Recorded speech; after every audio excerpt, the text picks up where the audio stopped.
বিভিন্ন প্রান্তে হচ্ছে একটাই উদ্দেশ্য যে আদিবাসী নারীদের উপর যেভাবে সময়ে সময়ে ধর্ষণ, নির্যাতন, খুন এবং সময়ে সময়ে শ্লীলতাহানি হয়ে আসছে, তারই প্রতিবাদে রাজ্য জুড়ে বিভিন্ন থানা ডেপুটেশন হচ্ছে। এই পশ্চিম বর্ধমানে কিছুদিন আগে সিটি সেন্টার, কিছুদিন আগে আসানসোল থানাতে ডেপুটেশন হয়েছে। এখন ঘটনাচক্রে আজকেও আমাদের এইখানে করার কি প্রয়োজন হলো? এখন অনেকেই আছেন, অনেকে যারা আপনারা মাইকের আওয়াজ শুনতে পাচ্ছেন, যত দূর যাচ্ছে আপনাদের হয়তো জানা নেই যে রামপুরহাটে কি হয়েছে, হয়তো জানা নেই পাত্রসাহেরে কি হয়েছে, হয়তো জানা নেই পুরুলিয়ার বড়তে হয়েছে। কারণ আদিবাসীদের জন্য কোনোদিন কে বলেনি। আদিবাসীরা আজীবন নিজেদের অধিকারের লড়াই, নিজেদের কথা নিজেরাই বলেছে বলে আজকে শুধুমাত্র আরজি করার মতো সমসাময়িক একই রকম ঘটনা কিন্তু দেখবেন আজকের আন্দোলনে শুধুমাত্র আদিবাসী মানুষরাই। আজকে 1 মাস ধরে গত 28 তারিখ থেকে এই ঘটনা, এই প্রতিবাদ চলে আসছে, কিন্তু কোথাও দেখেছেন মেইনস্ট্রিম মিডিয়া সেরকম ভাবে প্রচার করেছে? কোথাও দেখেছেন আদিবাসী বাদ দিয়েও বাকি ভারতবর্ষের নাগরিকরা আন্দোলন করেছে? কোথাও দেখতে পারবেন না। এটাই ভারতবর্ষের বর্তমান অবস্থা, যেখানে আন্দোলন, যেখানে প্রতিবাদ জাত দেখে হয়, যেখানে আন্দোলন, যেখানে প্রতিবাদ ভারতবর্ষে এখনো জাত তুলে জাত দেখে হয়। যদি কেউ আন্দোলন করতে যায়, যদি কেউ প্রতিবাদ করতে যায়, তাদেরকেও জাত তুলে গালাগালি দেওয়া হয়। তারই পরিপ্রেক্ষিতে আজকে শুধুমাত্র আদিবাসীরাই নিজের অধিকার লড়াইয়ের লক্ষ্যে আজকে আন্দোলন করতে এসেছে। আজকে ডিপিএল মনেটোলা জাহের খান ওয়েলফেয়ার সোসাইটির মাঝি বাবার আহ্বানে সঙ্গে আজকে পশ্চিমবঙ্গ আদিবাসী কল্যাণ সমিতি, বিশম আদিবাসী গাওতা সহ সমস্ত সংগঠনের মানুষ আজকে এই মিছিলে যোগদান করেছে একটি উদ্দেশ্যে, যা রাজ্যব্যাপী যেভাবে আদিবাসী নারীদের, শুধুমাত্র বলছে আদিবাসী নারীদের যেভাবে যৌন হেনস্থা করা হচ্ছে তারই প্রতিবাদে। এখন সমসাময়িক কিছু ঘটনা আপনাদের বলতে চাইব।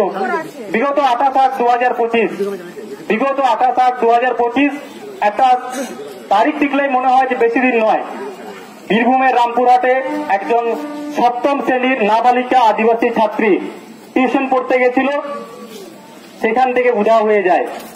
তারই পরিপ্রেক্ষিতে পরিবার একটা অভিযোগ করে থানায় মিসিং ডায়েরি করে, কিন্তু বলে না প্রশাসন যেন কোথাও জাত দেখে ইনভেস্টিগেশন করে, কোথাও যেন আদিবাসীদের সেভাবেই নির্দিষ্ট মানের দেখে বলে তারা সেভাবে ইনভেস্টিগেশন করে।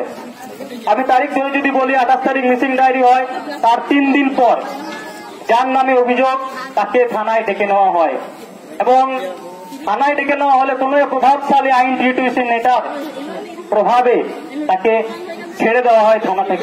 থানা থেকে তাকে ছেড়ে দেওয়া হয়। তারপরের দিনও তাকে ডাকা হয়। তার আনুমানিক 10 দিন পর তাকে আবার ধরতে হয়, কারণ এমন কিছু খবর পাওয়া যায় সেই নাকি ওই নাবালিকা ছাত্রীকে অপহরণ করে, তাকে ধর্ষণ করে, এবং ধর্ষণ করার পর তার দেহকে 3 টুকরো করে বিভিন্ন নদী নালায় ভাসিয়ে দিয়েছে। তাহলে বুঝতে পারছেন তাকে সন্দেহ কারণবশত জেরা করা হয়েছিল। যেদিন জেরা করা হয়েছিল সেদিন পর্যন্ত নাবালিকা ছাত্রীরা কিন্তু বেঁচে ছিল। যদি প্রশাসন, যিনি ইনভেস্টিগেশন অফিসার ছিলেন জুহি সাহা, তিনি যদি একটু জোর দিয়ে ইনভেস্টিগেশন করতেন, তার বাড়িতে সার্চ করতেন, তাহলে আজকে হয়তো মেয়েটি আমাদের মধ্যে বেঁচে থাকতে পারত। কিন্তু কিভাবে প্রশাসন জানিয়ে গেল যে মেয়েটি নাকি কারোর সাথে পালিয়ে গেছে? এইটা প্রথমে হচ্ছে ইনভেস্টিগেশন অফিসারের কথা। কেন আদিবাসীরাই শুধু পালায় নাকি? এটা আমাদের প্রশ্ন।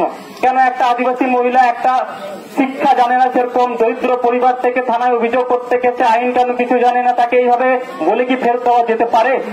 আমার প্রশ্ন এই প্রশাসনের কাছে। এই নেগলিজেন্সির জন্য, যদিও ঠিকঠাক ইনভেস্টিগেশন হলে মেয়েটা বেঁচে থাকতে, নেগলিজেন্সির জন্য আমাদের মধ্যে সেই নাবালিকাকে আজকে পাচ্ছি না। সে এখন আমাদেরকে ছেড়ে বহু দূরে চলে গেছে। আজ 28 তারিখের পর গত আমরা 26/9 আমরা অনেক সংগঠন মিলে তার বাড়িতে যাই, তার পরিবার দেখা করি, ওখানকার পুলিশ প্রশাসন, এসডিপিও, বর্তমান যে ইনভেস্টিগেশন অফিসার, তার সাথে দেখা করি, এবং তার কিছুদিন পর অর্থাৎ 6 অক্টোবর আবার যাই দেখা করতে কয়েকটি বিশেষ উদ্দেশ্য নিয়ে। কি উদ্দেশ্য? 26 তারিখে আমরা গিয়ে জানতে পারি যে প্রশাসন তার এখন যে বডির পার্ট গুলো এখনো খুঁজে পায়নি, এখনো জানতে পারছি তার এখনো সেই বডি পার্ট খুঁজে পায়নি। 6 তারিখে আমরা আবার যাই, 26 তারিখে যে দাবি ছিল তারই 6 তারিখে ফলপ্রসূ হয়েছে কিনা সেই উদ্দেশ্যে। আমাদের 26 তারিখে দাবি ছিল যার নেগলিজেন্সিতে, যে ইনভেস্টিগেশন অফিসারের নেগলিজেন্সিতে আমাদের এই মেয়েকে হারাতে হলো, তার কি কিছু হবে না? প্রশাসনিক অফিসিয়াল কাজ কি এরকমই যে কেউ যদি ভুল করলো তাকে সরিয়ে অন্য কাউকে দেওয়া হলো?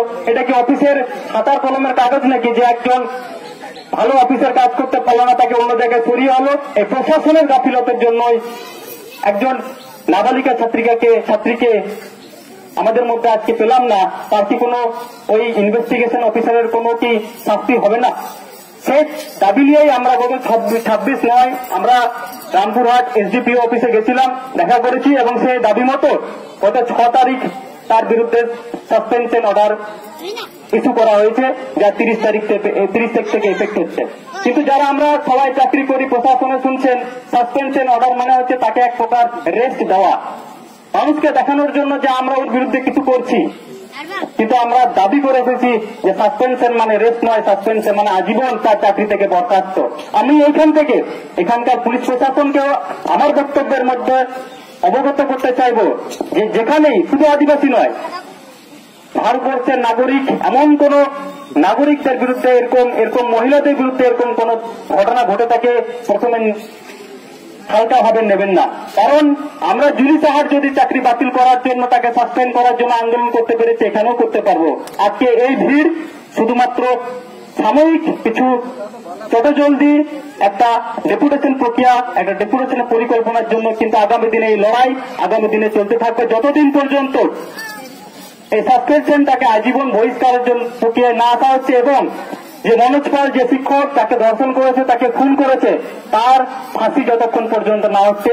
আমাদের নিজস্ব উকিল, আমাদের হাইকোর্টের প্রদীপ বাবু নিজে অ্যাপয়েন্ট হয়েছেন, নিজে থেকে অ্যাপয়েন্ট হয়েছেন, আদিবাসী উকিল একজন নিজে থেকে অ্যাপয়েন্ট হয়েছেন, পরিবারের পক্ষ থেকে আমরা তাকে অ্যাপয়েন্ট করেছি। কারণ অনেক প্রশাসনই মনে করে যে আদিবাসীরা তো সেরকম ভাবে পড়াশোনা করে না, সবে মাত্র বেশি কিছু হলে শুধু স্কুল টিচারের চাকরি করে। কিন্তু মনে রাখবেন, আমাদের হাইকোর্টে সুপ্রিম কোর্টে আমাদের এখন উকিল আছে, আমরা সেই শিক্ষা জায়গায় পৌঁছাতে পেরেছি, এটা আমরা গর্ববোধ করি। তাই হালকাভাবে আমাদেরকে নেওয়ার কোনো কারণ নেই। আমাদের সেই উকিল